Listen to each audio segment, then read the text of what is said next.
নমস্কার বন্ধুরা, সবার প্রথমে নতুন বছরের অনেক অনেক শুভেচ্ছা জানাই আপনাদের সবাইকে।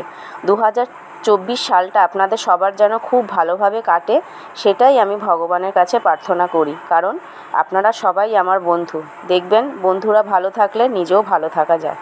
চলুন বন্ধুরা, আর এটাই বলবো যে আপনারা সবাই খুব ভালো থাকুন, সুস্থ থাকুন। আমিও ভালো আছি, কিন্তু আমার একটু ঠান্ডা লেগেছে, গলাটা শুনেই আপনারা নিশ্চয়ই বুঝতে পারছেন। যাই হোক, ভালো লাগা রান্নাঘরে আরেকটি নতুন ভিডিওতে আপনাদের সবাইকে স্বাগত জানাই। আজকের রেসিপি হলো দুধ গোকুল পিঠা। এই পিঠা আমি খুব সহজভাবে আপনাদের সাথে দেখাবো। স্কিপ না করে পুরো ভিডিওটা দেখবেন।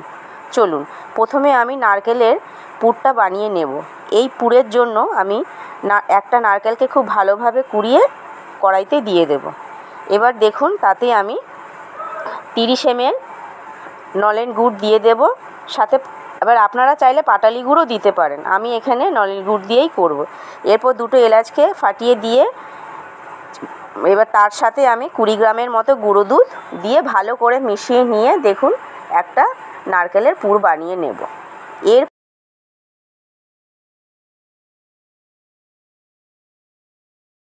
এরপর ঠান্ডা হয়ে গেলে আমি সেই নারকেলের পুরটাকে হাতের সাহায্যে গোল গোল গোল করে একটু চ্যাপ্টা মতো শেপ দিয়ে দেব।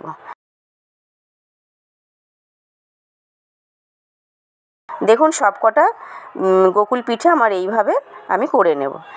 এরপর একটা বাটিতে আমি মেজারিং কাপ মেপে 30 গ্রাম চালের গুঁড়ো ও 30 গ্রাম ময়দা ও সাথে 1 চামচ নুন দিয়ে একটা কাঁটা চামচের সাহায্যে দেখুন ভালোভাবে মিশিয়ে নিয়ে অল্প অল্প জল দিয়ে একটা মোটা ব্যাটার বানিয়ে নেব।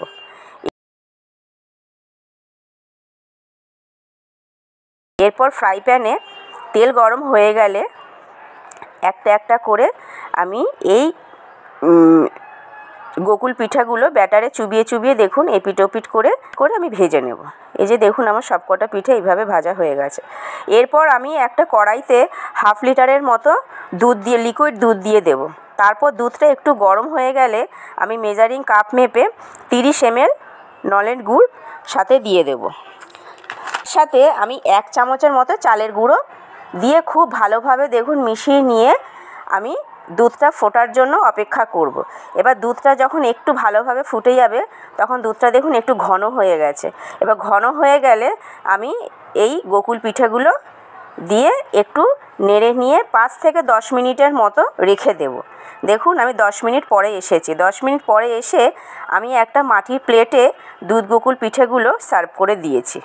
দেখুন কত সুন্দর লাগছে। এবার আমি একটা চামচ দিয়ে ভেঙে দেখিয়ে দিচ্ছি। দেখুন পিঠেগুলো জানেন না বন্ধুরা, এত নরম ও তুলতুলে হয়েছে যে কি বলবো। আপনারা যারা এখনও এই দুধ গোকুল পিঠে বানিয়ে খাননি তারা ঝটফট করে বানিয়ে নিজেও খান ও বাড়ির সবাইকে খাওয়ান। এই পিঠে বানাতে হয়তো একটু দেখবেন, পিঠে কেন যে কোনো খাবার বানাতেই একটু হয়তো সময় লাগে, কিন্তু দেখবেন বাড়ির লোকরা খেয়ে যখন ভালো বলে না তখন খুব ভালো লাগে। আমিও কথা দিচ্ছি আপনারা বানান, ভালো লাগবেই। আর ভালো লাগলে লাইক কমেন্ট শেয়ার করে আমার পাশে থাকবেন কিন্তু, আর সাথে সাবস্ক্রাইবটা অবশ্যই